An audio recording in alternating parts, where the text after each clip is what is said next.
fret maritime a toujours consommé ce produit résiduel.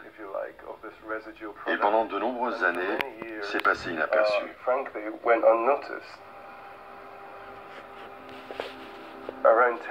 Mais il y a environ 10 ans, quelques scientifiques ont commencé à étudier les effets de la consommation de ce carburant, particulièrement dans les régions littorales.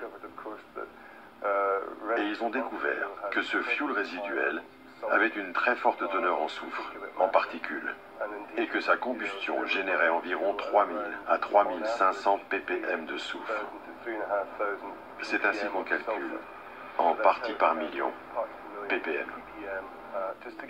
À titre de comparaison, une voiture dans l'Union européenne, selon la loi, doit émettre moins de 15 ppm de soufre.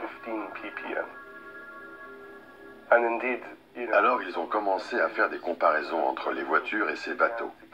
Et ces calculs révèlent qu'un bateau émet la même quantité de soufre qu'environ 50 millions de voitures. Si un seul cargo émet autant d'oxyde de soufre que 50 millions de voitures, les 20 plus grands navires polluent à eux seuls, plus que toutes les voitures de la planète.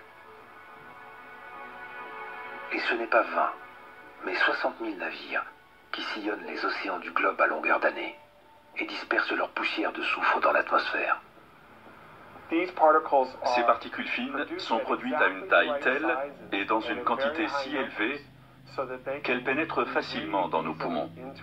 Non seulement nous pouvons les inhaler facilement, mais elles peuvent aussi pénétrer profondément dans nos poumons et s'y déposer. Alors que le secteur automobile est en permanence pointé du doigt en matière de pollution, le transport maritime échappe à la critique et brûle le carburant le plus sale du monde.